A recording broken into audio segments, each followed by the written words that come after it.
feeling this. Gotta holler if you really real enough. Other rappers is delirious. Yeah, it's really that serious. Better holler if you really feeling me. I gotta keep it 100, ayy. If you don't like it, then fuck it, ayy. We gonna win in the end, yeah, we gonna live in abundance. I gotta keep it 100, ayy. If you don't like it, then fuck it, ayy. We gonna win in the end, yeah, we gonna. I gotta keep it 100. We gotta stop all the stunting. You know we coming from nothing. Yo, you talking about money, you bluffing. We gotta do something different. We gotta change how we live in. We gotta do better for women. We gotta do better for children.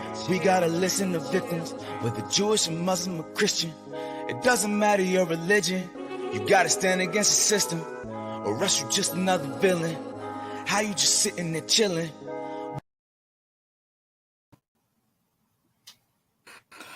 Hello, everyone. My name is Jamar Jabari, and we are back with another great episode for Jabari Vlog Podcast. I have a special guest with me today who is from the KRTD media, Willy Bragg, everybody. Good to see you, Willy Bragg. Thank you so much for coming on. I'm happy to be here. How are you today? I'm doing fairly well. I just came back from Times Square. I had to work yesterday, so that's why I'm saying just come back. I don't even remember the work. But before the day before, I came back from Times Square, and we did a action with the Answer Coalition and PSL organizations, Workers' World, a lot of different socialist groups. And we had hundreds of people out in Times Square in March to talk about the budget in Ukraine and to also talk about all these imperialist wars. Now, one thing that I noticed that I did not notice until today is that this was actually the first honest big demonstration against the Ukraine conflict. It was actually a protest mostly against NATO, which is great as well too, and talking about the Pentagon and everything. No NATO, no peace. But it's like the first big demonstration of the country on this issue.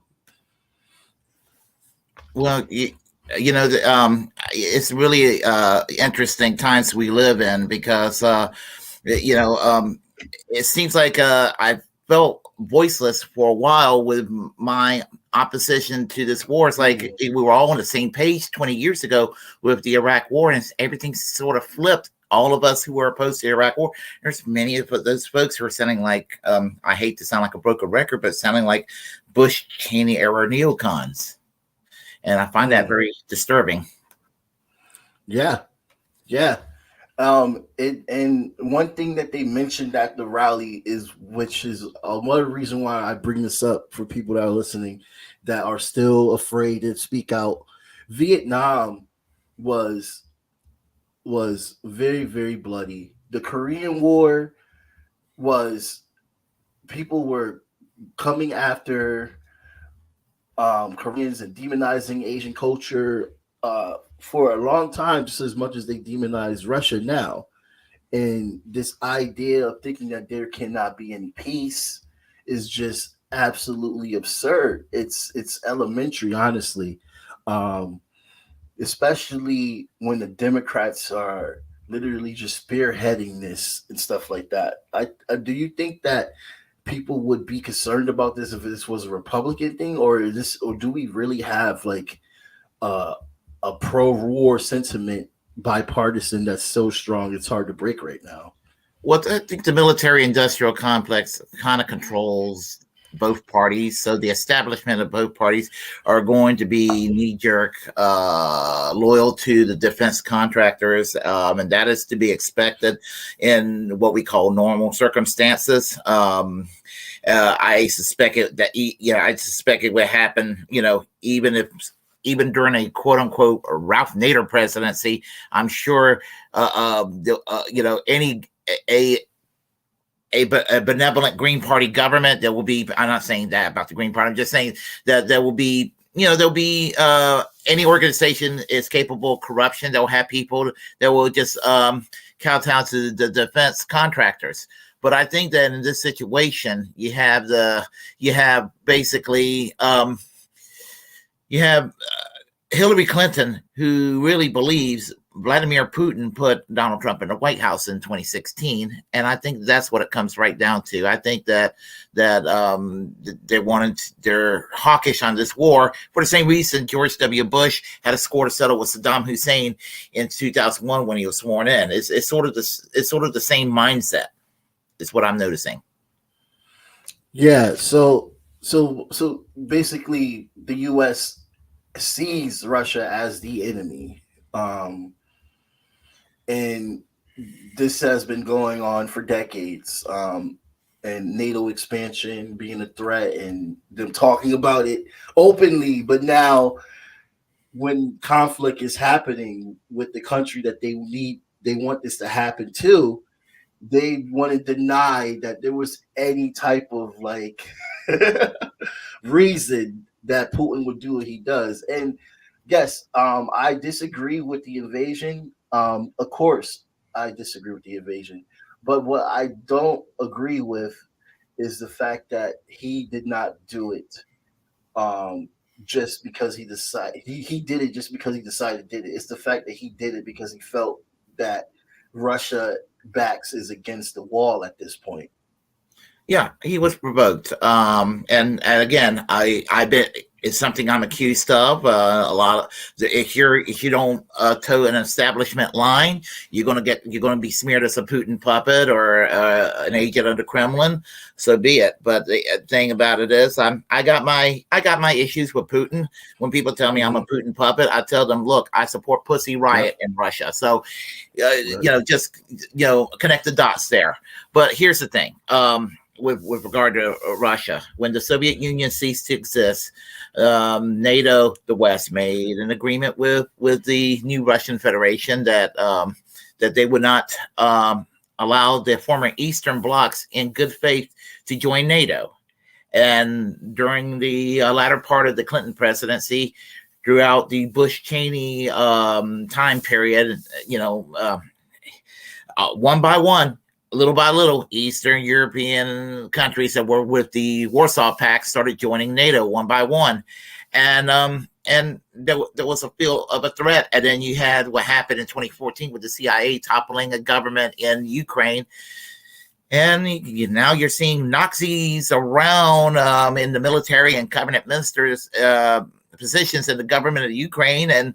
And people were talking about it then. And now people trying to sweep it under the rug and minimalize the Nazi influence in the Ukraine. And they're going to feel pretty bad in a couple of years when they can't hide that secret any longer.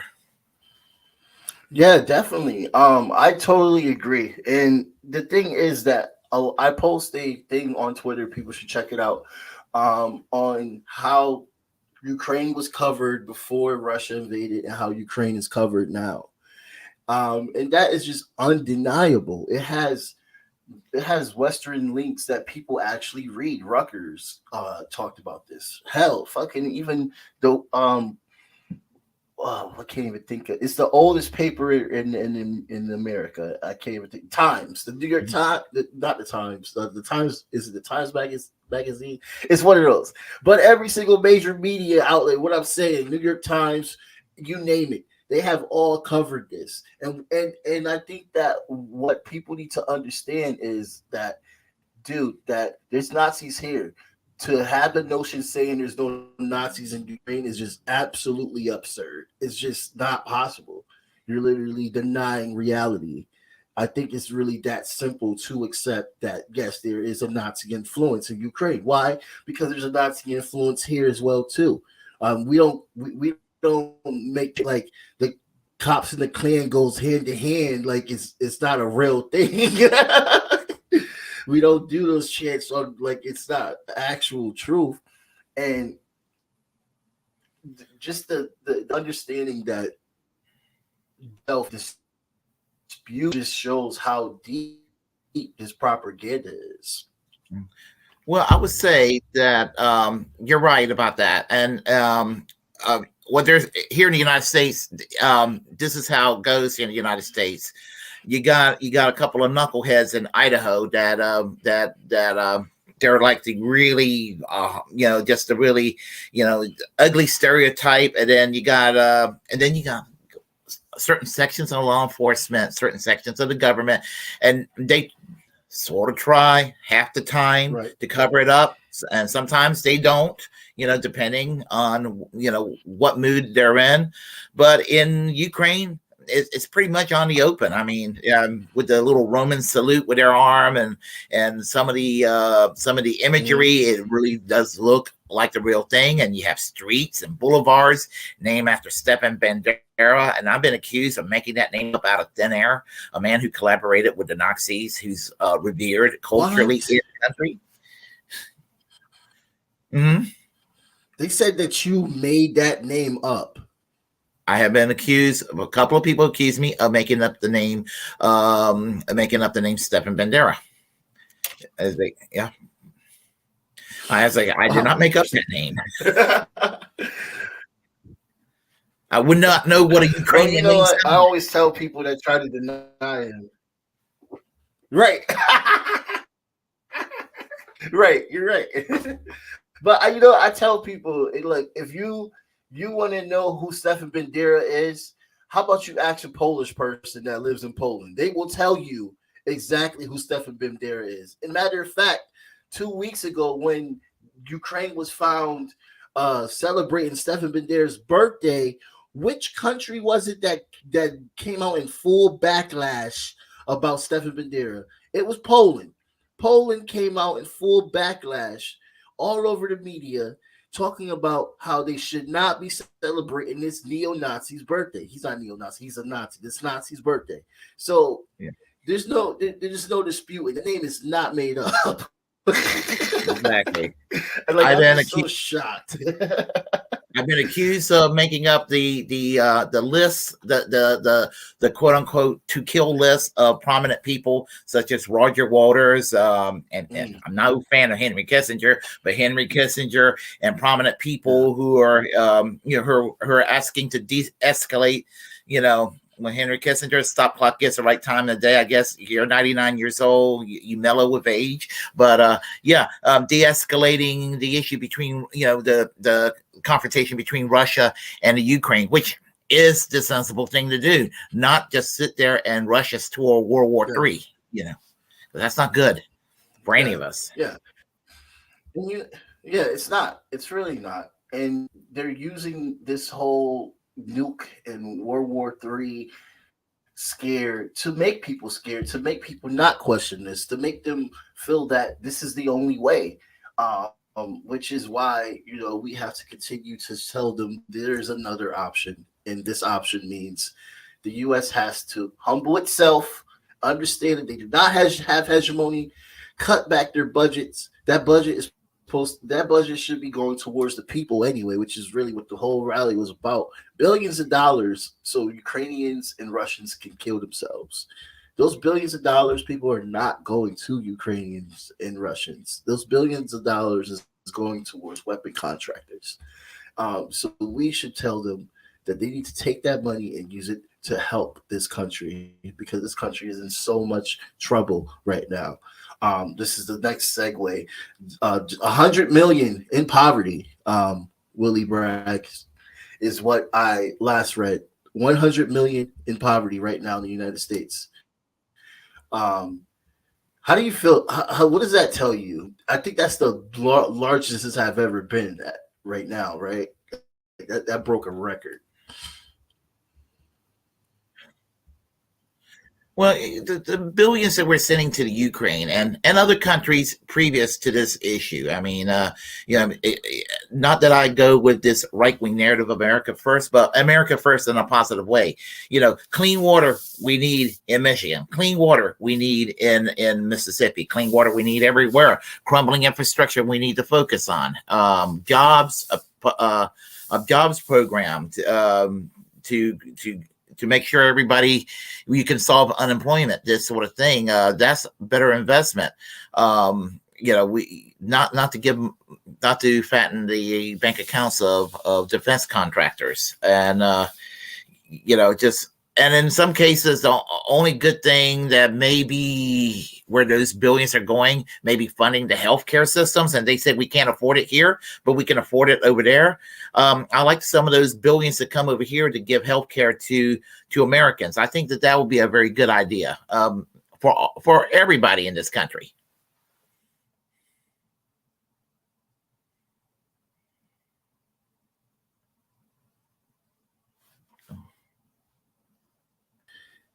I am muted. Okay. Yes. This will the working class. This will help us. And these are not ideas that are hard or impossible. This is common sense. And people talk about what is I don't really agree with this term about a social democracy. I feel it should just be socialism. But social democracy arguments that talks about, giving Norway as an example, even though Norway is also aiding in imperialism, but progressives don't want to mention that part. But that's just my critique right there. I'm just like, this is why it doesn't work, because Norway is still helping out with wars. The whole idea is to stop wars, and a social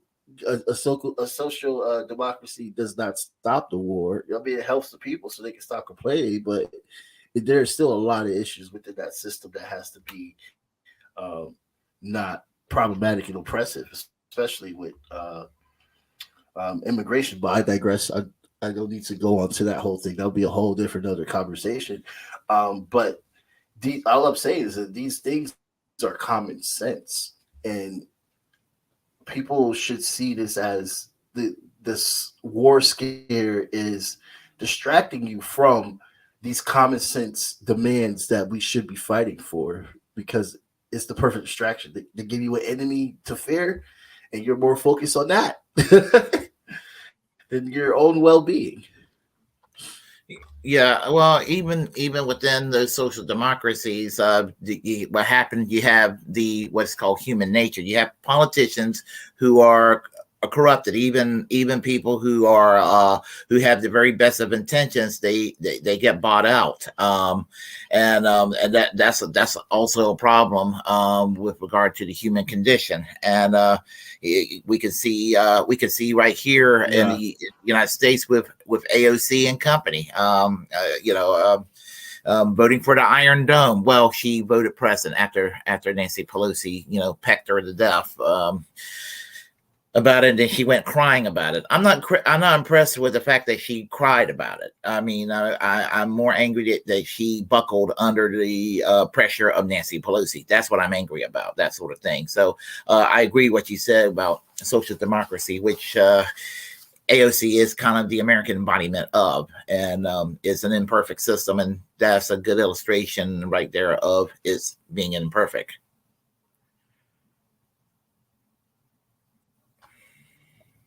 Yeah. Thank you, because I see that as being like the alternative right now, and this is not a knock towards DSA. This is not towards any good activist groups that are in that spectrum that does a lot of great work. But it seems that a lot of people that are not like getting a part of socialist groups, this is a second option to them, and they're more. I'm not surprised Ocasio-Cortez is doing what she's doing, but I'll see a lot of people are, and the issue is that they see her as being this type of like true socialist when it's not real socialism at all. It's just highlighted certain points of socialism, domestic labor, or any other types of parts to educate people on what real socialism is. Social democracy is what they fight for. So, of course, they're going to compromise and not fight like how the Republicans literally demanded all these things just for Speaker of the House, and we can't even get them to do that, to force a vote on speakers. I just want people to feel like they are surprised. But honestly, it just takes time. They're going to learn by seeing the failures of the squad. Honestly. Yeah, I mean, it breaks my heart to see what happened with the squad. I really did believe in them. I mean, I never expected ideological perfection. I don't expect ideological perfection from people. We're all human beings, but gosh, they buckled under pressure so quickly. I mean, they buckle under pressure quicker than Tony Blair ever could. I mean, they actually outdid Tony Blair. That's horrible. That's horrible that they did Tony Blair. And anybody who knows me knows where I stand on Tony Blair. Yeah.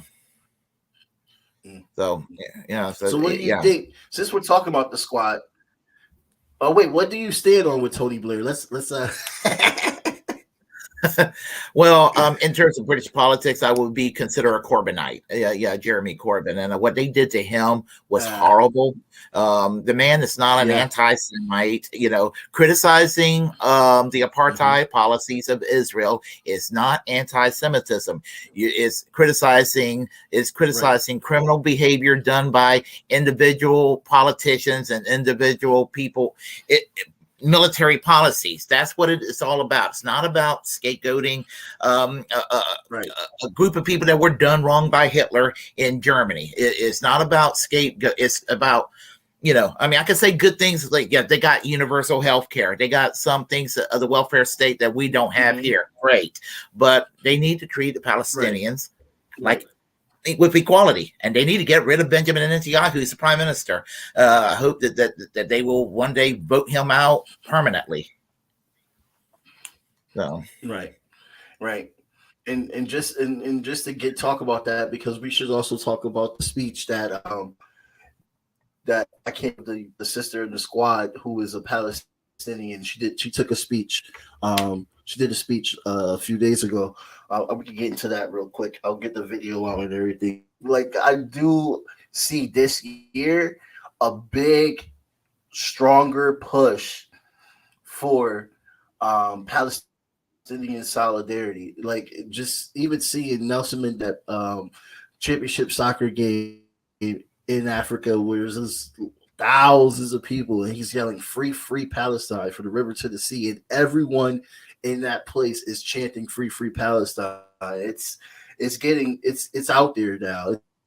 It's the late 2000s where, not the late 2000s, in the early 2000s, where you literally couldn't say anything bad about Israel. They have shown their hand. I'm saying it's a matter of time, and I have the optimism because I'm a socialist, and I believe it's a matter of time to free Palestine. And I don't know how it's going to get, but I have hope that Palestine will be. This is my hope. Well, I don't know if you agree with that, Willy Bragg. No, of course, and I think it's interesting. The former leader of the ADL, Abraham Foxman, who used to call anybody who criticized Israel an anti-Semite. I mean, this guy. I mean, he was the one that always, any little criticism, he would just jump down somebody's throat and cancel culture you to death, any criticism whatsoever. Recently, he's starting to rethink about his position on Israel because they're sliding toward theocracy, and a lot of these people who are kind of Kahanas in their ideology are in charge of the government right now. And he's asking himself, he doesn't know if he could continue to support the country if they're going to enact these kind of policies. So when you're having Abraham Foxman, of all people, who was with the ADL, asking this, that's a wake-up call right there. That is a wake-up call. Right. And I think we should literally talk about this for a minute, about just how we already know how the establishment there in Israel works. Last year was the deadliest year for Palestinians. They broke a whole new record before Netanyahu even came in. More Palestinians died last year than ever, and a lot of people are asking why. Well, yes, there is a big new resistance coming out with young people getting involved. You hear about Hezbollah is also helping out, which Hezbollah, by the way, is not a terrorist organization. Liberals, Hezbollah literally started because Israel invaded their country. History of why Hezbollah had to get started and why they had to kick Israel out of Lebanon, because Israel shouldn't have been in Lebanon. So read that history. But anyway, of stronger sentiment of resistance now, and coming in shows just how far he is ready to go on straight up. Like, I'm just going to say fascism, and it's probably a lot of Palestinians would probably already say they already dealing with fascism, but this definitely shows exact extreme the plans that they are making to literally dismantle and displace the way. There's so much that's going on that is just horrific. It's like double time for more killing. Yeah, and the thing about it is, who are the biggest supporters of Israel in the United States? It's really not the American Jewish community. It's the evangelical Christians who are anti-Semitic themselves, but they support Israel not because they love Jewish people. They support Israel because they have this, whatever they believe is their biblical worldview of what's going to be the end of time and whatever, depending on how religious people are, how little people interpret these things. This is why a lot of them supported the Bush-Cheney policies and during the invasion of Iraq, and this is why they cheerlead Donald Trump's pulling out of the Iran peace deal. The only good thing Obama did in terms of foreign policy, unfortunately, he was a cuck before Netanyahu during his 8 years as president. I wish he could have stood up to Netanyahu more, but anyway.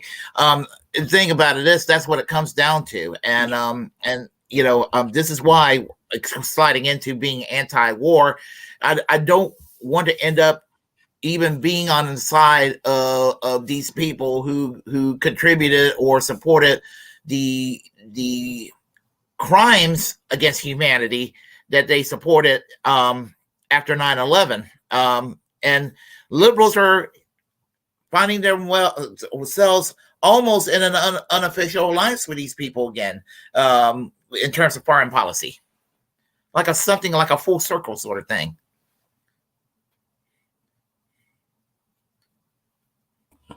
Yeah, I agree, and they're not seeing at all.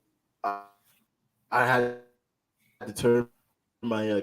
They're not seeing at all that the issue that supporting these most fascist right-wing groups have any type of democracy in mind. I mean, like look at the coup that fell, dictatorship, and they have openly said that they wanted to go back to dictatorship. So and you can't deny the facts when they say that they want a dictatorship. So people have to read more. People have to look into this more, and not just always accept whatever CNN is saying. It's been wrong so many times. I mean, for the last part, because I don't want to take up more of your time, Willy Bragg, I want to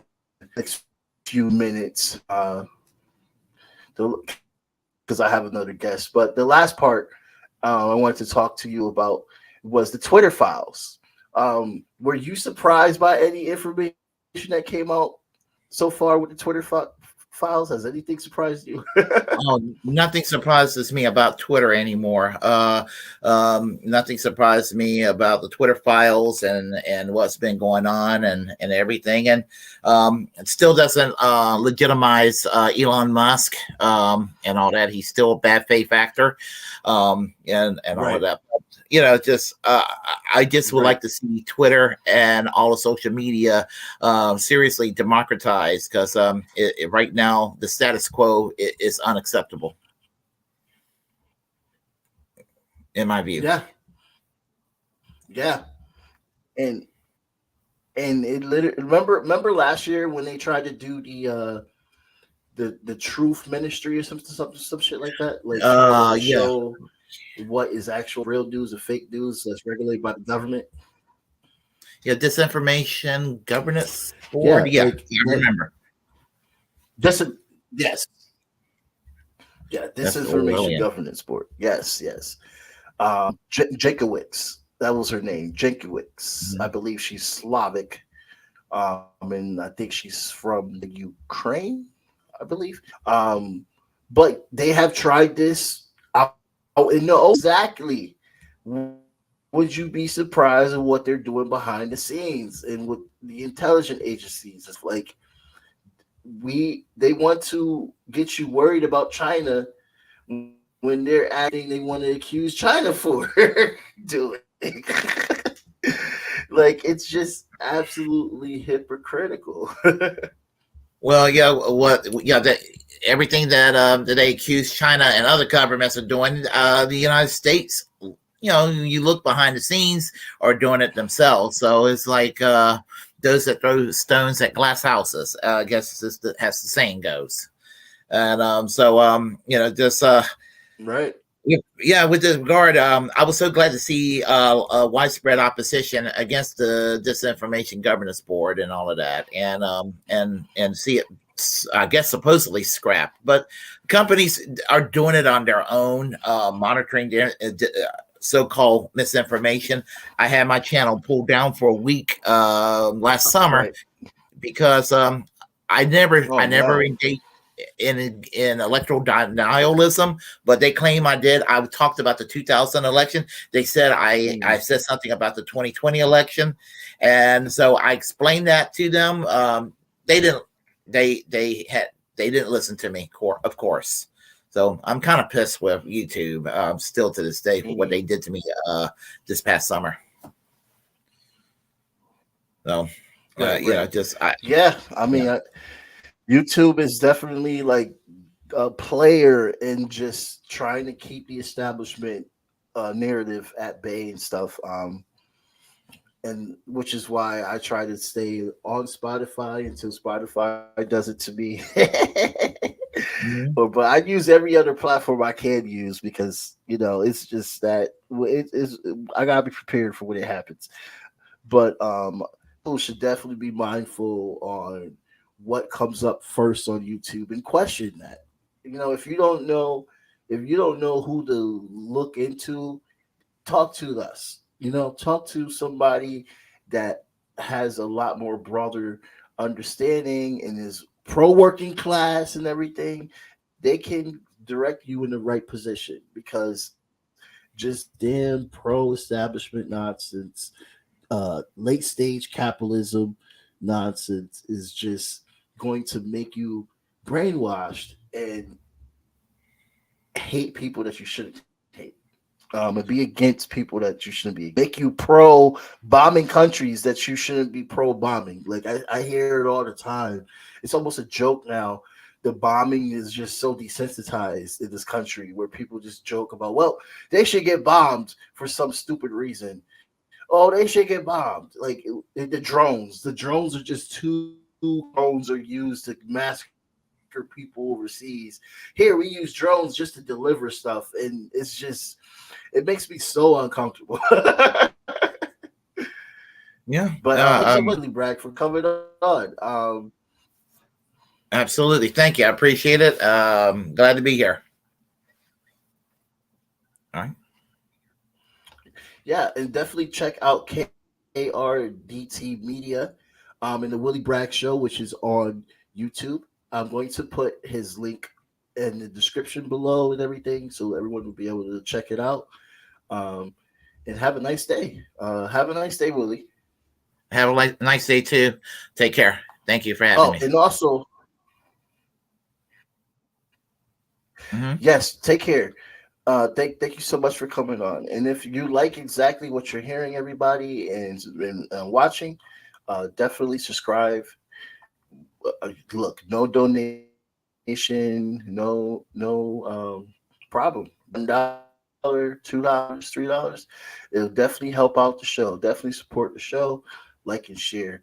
And I hope everyone has and also happy Martin Luther King Day, who was pro anti-war. He was pro anti-war. He stood for working class people. He even helped unionize the sanitation workers. He is more than just a civil rights activist. And I should have mentioned that earlier, but happy Martin Luther King Day. And now officially, blank period, yeah. I'm a black, brown, and indigenous. Gotta holler if you really feeling this. Gotta holler if you really real enough. Other rappers is delirious. Yeah, it's really that serious. Better holler if you really feeling me. I gotta keep it 100, ayy. If you don't like it, then fuck it, ayy. We gonna win in the end, yeah, we gonna live in abundance. I gotta keep it 100, ayy. If you don't like it, then fuck it, ayy. We gonna win in the end, yeah, we gonna. I gotta keep it 100. We gotta stop all the stunting. You know we coming from nothing. Yo, you talking about money, you bluffing. We gotta do something different. We gotta change how we live in. We gotta do better for women. We gotta do better for children. We gotta listen to victims, whether Jewish or Muslim or Christian. It doesn't matter your religion. You gotta stand against the system.